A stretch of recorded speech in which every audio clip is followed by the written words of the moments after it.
I feel so fucking alive right now. How do people do that? I could never. Literally all they could have done is just talk to one another, and none of this would be happening. The love interest was so annoying. It's a little bit like uncomfortable. So yeah, once again, catching feelings for men written by women. Hello everybody, it's Sarah. Welcome back to my channel. Today I am coming at you with a video experiment, something that I had never done before. And basically I decided to read 5 hyped romance books to see if I actually think that they deserve all of the praise and recognition that they are getting. I started reading a lot more romance in the last 2 years, especially last year. I think romance was one of my top genre that I had read in 2021.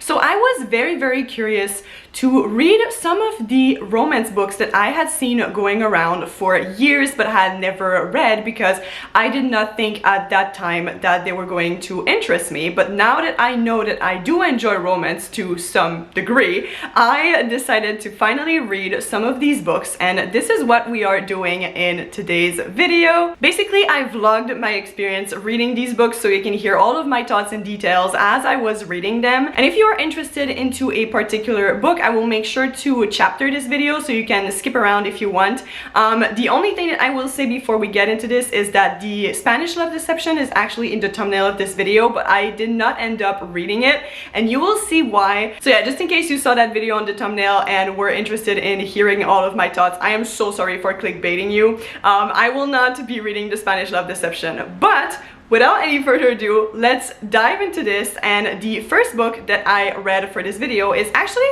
not necessarily a book that I would consider to be super hyped, but it is a book that I personally was very excited to read. And that book is The Romantic Agenda by Claire Kann. And the reason why I was super excited to read this book is because it has 2 main ace characters, and asexual representation in romance is definitely not something that I see every day, let me tell you. So when I heard about this one, I got very excited. In this book we basically follow Joy.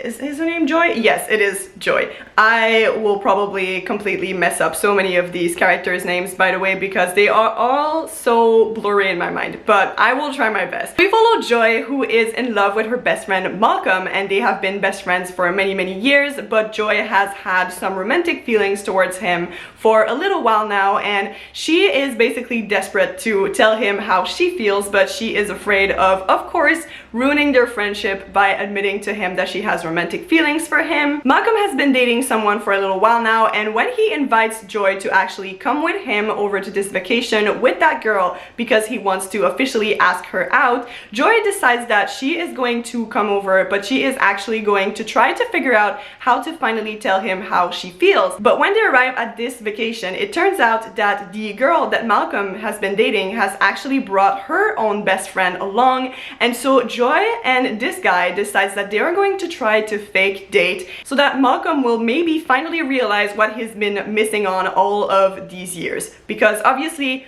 why communicate when you can fake date and try to make the other person jealous? So this is the setup for this book, and let's go see what past Sarah actually thought about this one. Hello, so I am 2/3 of the way through The Romantic Agenda by Claire Kann, and I have to say so far this one kind of has like a 3 stars vibe, which is kind of disappointing because like I said, I was like super excited about this one. So I don't know, there's just something about it that I'm not like fully into. Like the main character feels a little bit annoying to me, and like she really has this unrequited crush on her best friend, which is all fine and all of that, but like I feel like he doesn't appreciate her enough, and she just keeps on, you know, clinging to that hope that he will finally see her and just like fall in love with her. But I'm just like, you know, if it hasn't happened in like 10 years, maybe it would be time to move on. The writing is fine, but it's not like super funny, and I really love my romance books to like make me laugh out loud. This one so far has done that like maybe 2 times, and I've read like 200 pages, but I don't know, maybe the ending will redeem it for me. At least the asexual representation is like really good. So if you want a romance book with that, then I would definitely recommend this one because I think it's very well done, and we do also get like different experiences on the asexual spectrum because there are, I think, like at least 2 if not 3 characters that are on it, and I can't wait to see how this is going to evolve once the dynamic between the characters shift, because for now they're still kind of like fake dating. Like, I can't wait to see what's going to happen once they finally realize that they might have feelings for one another. But yeah, these are my thoughts so far. I just really hope that this is not going to end up being just like a huge miscommunication mess, because it kind of feels like it might go into that direction, and if it does, I'm going to be so annoyed with all of those characters, because literally all they could have done is just talk to one another, and none of this would be happening. So I'm just like really hoping that there's something else. We'll see how that goes. Hello everybody! So I finished the romantic agenda last night, so I really wanted to share all of my final thoughts with all of you, and I have to say, even after finishing it, as I kind of predicted, this is a 3 stars book for me. I still found the main character a little bit annoying. She was not really appealing to me. The love interest was fine, but like he wasn't like super interesting to me either, and their dynamic was just kind of okay. And also, oh my gosh, her best friend, who she is in love with at the beginning of the book, was so annoying. He was so getting on my nerves, and at the end of the book I just couldn't deal with him anymore. The entire time the main female character, she talks about him as if he is like a miracle, like a living miracle, like he is the best guy she has ever met, but literally it just takes her for granted, and that really annoyed me so much throughout the entire book, but especially at the end I was just like, oh my gosh. Also, there was a lot of miscommunication in this, which I'm not the biggest fan of, for sure. I did, however, really enjoy the ace representation in this, but yeah, in terms of the plot, like nothing really pulled me in that much. The relationships were fine, but they were also not like my favorite. So yeah, this is a very middle of the road book, which, like I said, is kind of disappointing. I do have to say though that because we have 2 characters who are asexual in this book, the author kind of like turned some romance tropes on their heads, which I did really appreciate. But yeah, overall this was just okay. So like I said in that clip, this book was sadly just okay for me, and it definitely did not live up to my expectations. I don't have much more to say than that, so we're just going to move on to the next book. The next book that I read for this video was The Unhoneymooners by Christina Lauren. I had actually never read any of their books before this video. In case you don't know, Christina Lauren is basically like this writer duo, and they write like such hyped romance books. A lot of people really love their books, so I was definitely very interested in reading this one because that's the one that I had heard the most about. Basically, this is a book about these 2 characters who don't really like each other, but they are the bridesmaid and the best man at their sister and brother's wedding, and so they don't really have a choice but to get along on that day. But the thing is, at the wedding reception, everybody gets really sick because of the buffet that was served, and basically the 2 main characters are then asked by the bride and the groom to go on their honeymoon because they don't want the vacation to go to waste, and so they have to go over there and pretend to be madly in love, and obviously because of that they start to spend a lot of time with one another, and they realize that the other is not who they thought they were. And yeah, let's see what I thought about this one. Hello everyone, so I am now halfway through The Unhoneymooners. Oh my gosh, my dress kind of matches the book. Anyway, I'm a little bit more than halfway through this book, and I am really enjoying it. I thought at the beginning that I was not going to like it because at first the love interest was so annoying. I really could not deal with him. He was just really getting on my nerves, but now that we've progressed a little bit into the story, I'm actually enjoying him more than I thought I would, so that's great. Also, the plot of this one is quite wild, so it's been a fun ride for sure. I'm definitely laughing way more with this one than I did with the romantic agenda, which is a good sign because, as I said, I really love funny romances. These are definitely my favorite ones, and yeah, I enjoy the main character, I enjoy the plot of the story. I think the dynamic between the 2 main characters is also fun. Is it like groundbreaking? I don't think so, but it's definitely like a fun ride, and there are a lot of things that happen that are just like completely ridiculous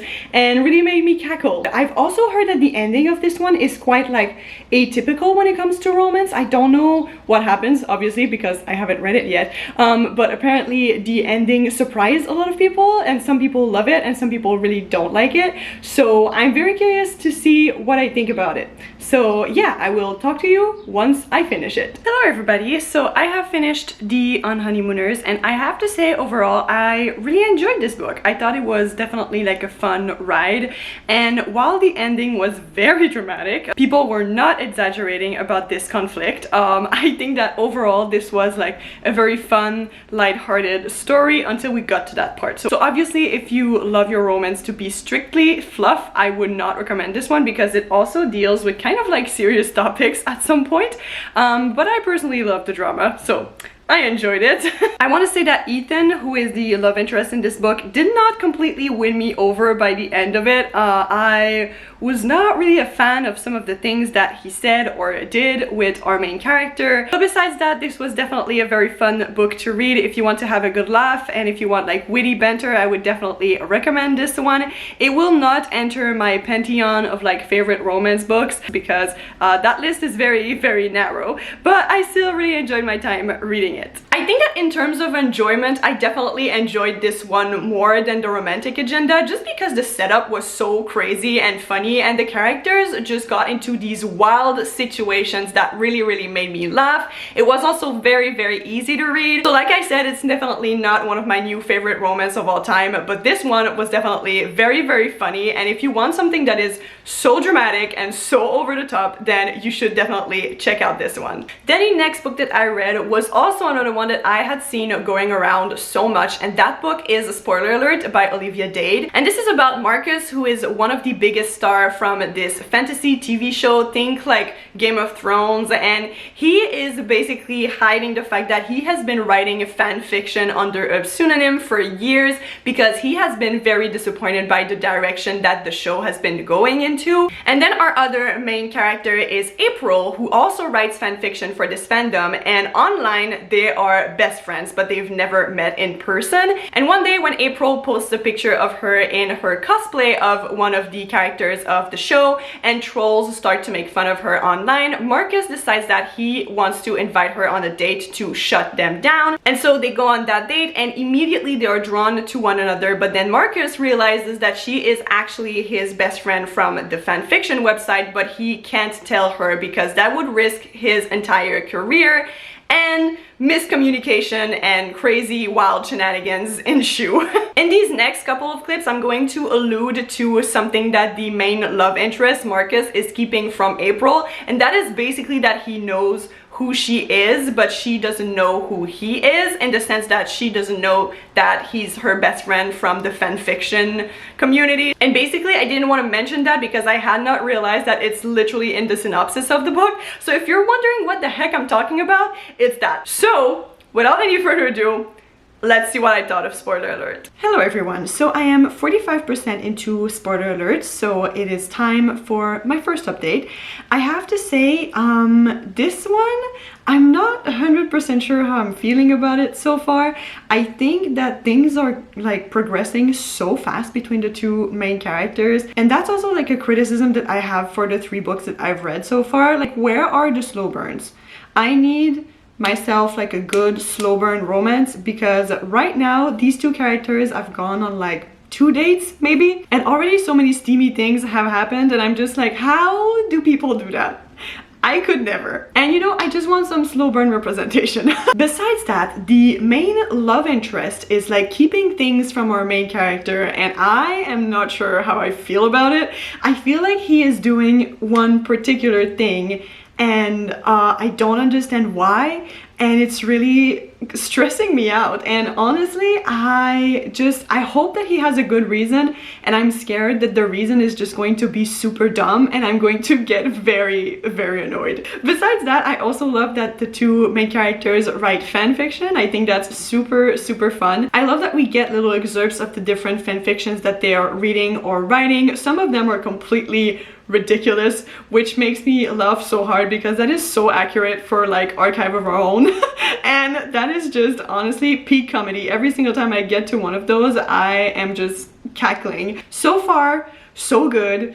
I'm very curious to see what is the reason behind the male character's action, because I'm not too sure that I can get behind them, but we'll see how it goes. Hello everyone, so I finished, spoiler alert, and to be completely honest, I don't really know still how I feel about this book. In my first update, I talked about the fact that the main love interest was not being completely truthful with the main character about something, and he finally like came out and told her what needed to be said, and I have to say that I would not have forgiven him. Obviously, it was like a happy ending because it's a romance novel, so they do end up together even though he lied to her for like 4 months, but that just doesn't float my boat. Yeah, it was definitely very shitty of him, and I'm not sure that I really like enjoyed the book because of that. I thought that it was just really annoying because dishonesty is just really something that I do not vibe with. There is also this thing that he did where he acted completely different in public than when he was with her, and that's something that he did because of his career as an actor or whatever, and I understood why he started doing it the first time that he had to, because it was kind of like a defense mechanism, but then he just kept on doing it like for years, and I don't understand why. Like, honestly, it was just a lot. Overall, this one was like fine. Like the banter between the characters was okay, the writing was okay, the smut wasn't like absolutely horrible.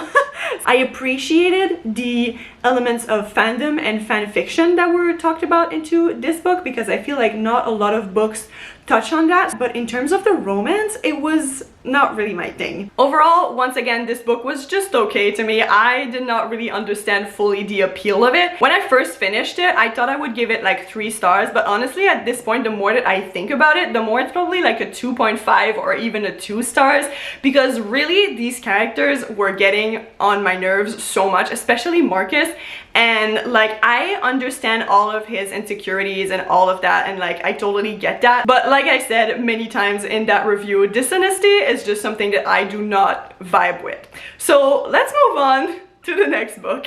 The next one that I read is also one of the books that I honestly think is the most hyped romance book out there, and that book is The Kiss Quotient by Helen Huang. That is one book that I saw everywhere. Literally, it was everywhere. Everybody was reading it and raving about it, so I decided to finally give it a go. And in case you don't know what this book is about, this is about Stella, who is autistic, and she works in tech, and she really loves her numbers and all of that, but she is not very great at social situations, and so she hasn't really ever dated too much, and she wants to try to enjoy dating and sex and relationships and all of that, so she hires Michael, an escort, to teach her about all of these social things and also go on date with her and do all of these relationship things with her so that she can get more comfortable with them and go out on her own and try to find someone that she wants to date.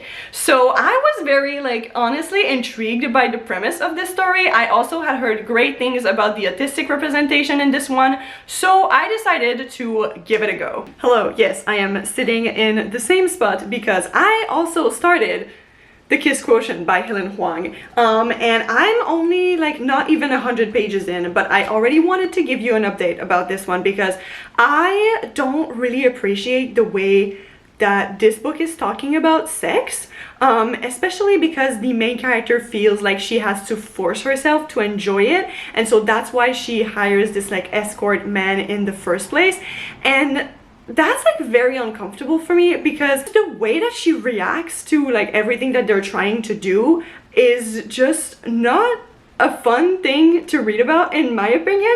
Like, she is just really uncomfortable, and I just really don't subscribe to the idea that to have a fulfilling life or have a fulfilling romantic relationship, sex needs to be involved. I think that's like very allonormative, and I'm just not really comfortable with like the whole idea behind her basically forcing herself to do it. Like, you don't have to force yourself to enjoy sex if you don't.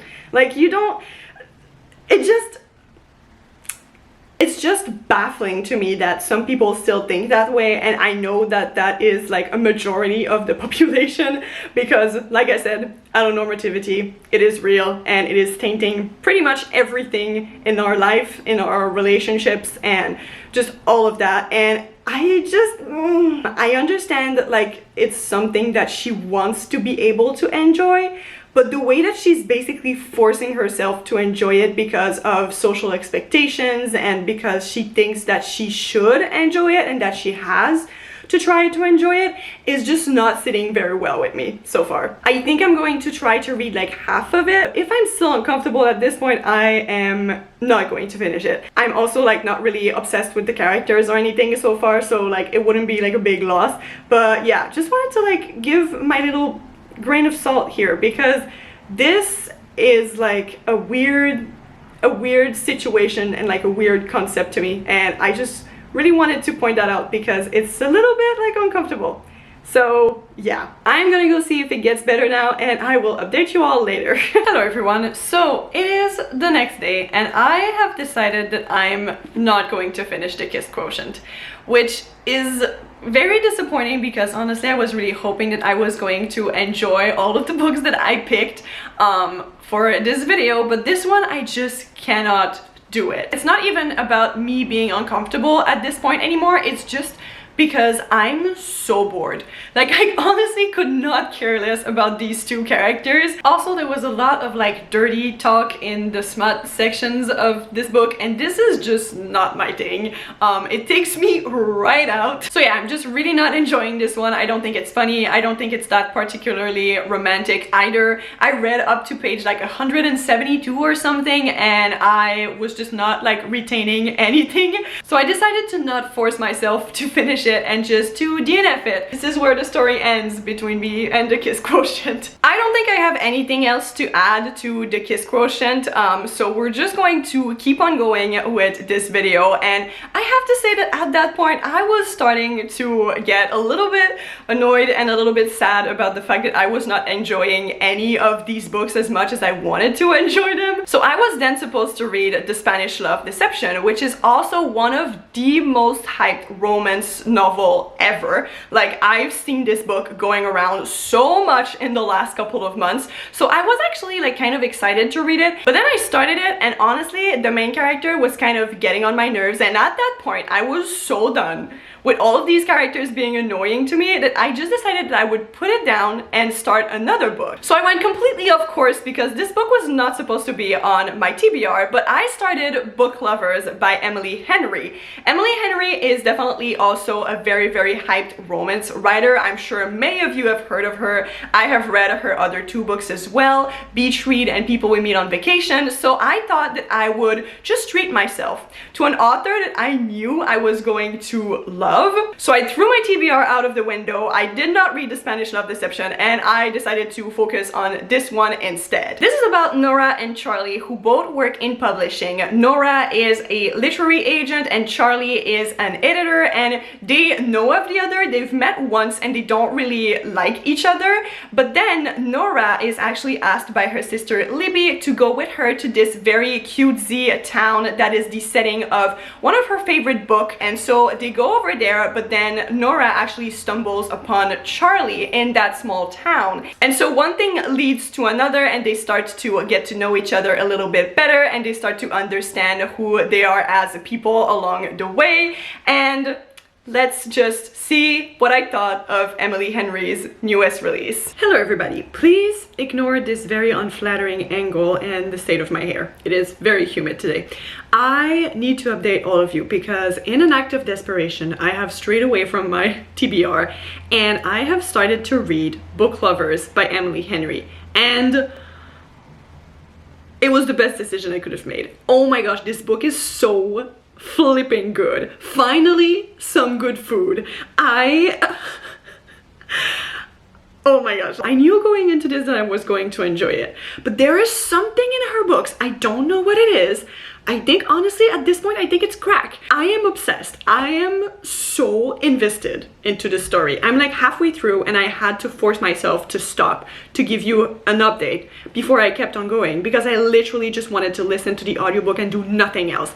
It's so good. Like I was very lukewarm about all of the other books that I've talked about in this video, as you could probably tell. Like they've all been very middle of the road for me. This is 5 stars. I love the characters, I love the banter. I have have laughed, cackled so many times in public since I started listening to the audiobook. Honestly, I am just truly losing my mind. The love interest? I have feelings. I have feelings for him. Once again, catching feelings for men written by women. Charlie, if you are free on Friday, please call me so that we can go on a date on Friday when I am free. I feel so fucking alive right now. It is making me believe in the fact that I love romance again, because to be honest, I was starting to doubt. Throughout this video, I was just like, wait, is romance like a genre that I actually like don't really like that much? But no. No, when it is like a specific type of romance, I eat it up like I've been starving for the last 26 years.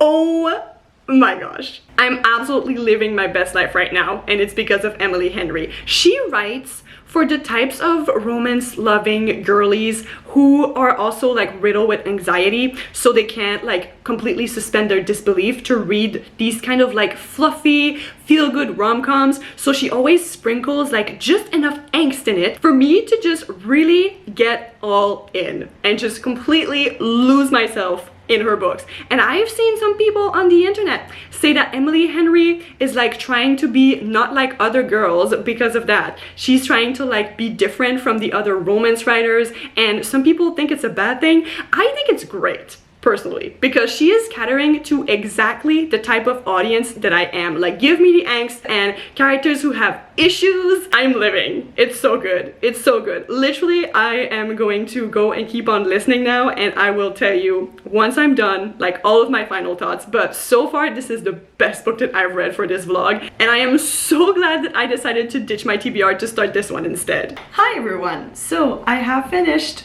Book Lovers by Emily Henry, and this is officially one of my favorite romance books of all time.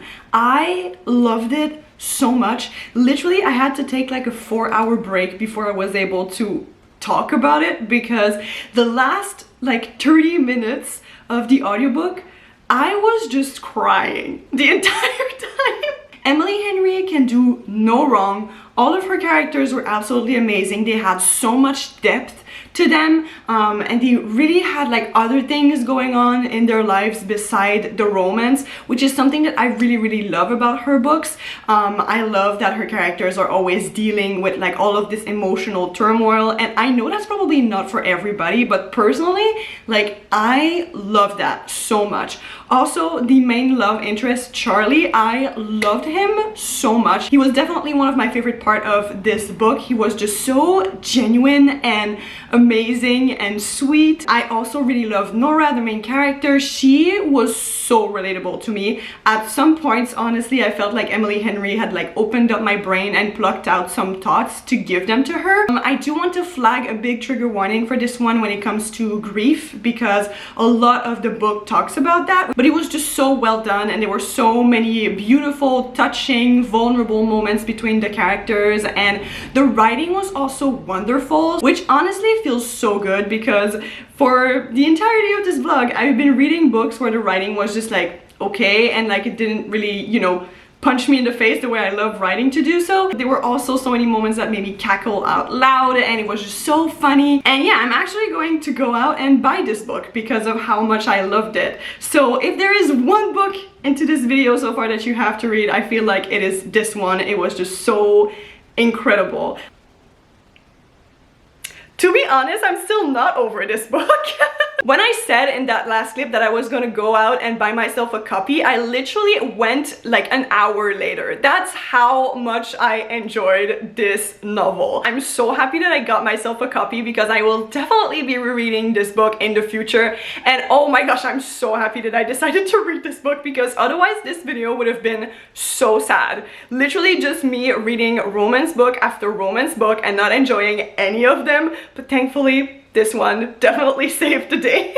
So yeah, I definitely have nothing else to say other than if you enjoy romance and you still haven't read any of Emily Henry's books, you need to change that. Alright, so here we are. This is the end of this video. I think that this experience was definitely very interesting, and I have realized many things about my romance taste, and that is mainly that I personally don't think that I vibe with most people when it comes to romance, but honestly, knowing myself and knowing myself as a reader, that doesn't really like surprise me. Not to say that I'm like a special butterfly or not like other girls, but I am just very, very particular when it comes to romance and what I personally think is romantic and cute and fun. But nevertheless, I am still very, very excited to keep on reading romance and to keep on finding these books that are going to be for me. So if you have any recommendations, please leave them in the comments down below. Please, please leave me slow burn recommendations because I desperately need them. And also, if there is any other book genre that you think that I should do an experiment with, definitely let me know about that as well. I hope that you really enjoyed this video. If you did, please don't forget to subscribe, and I will see you in my next one. Bye!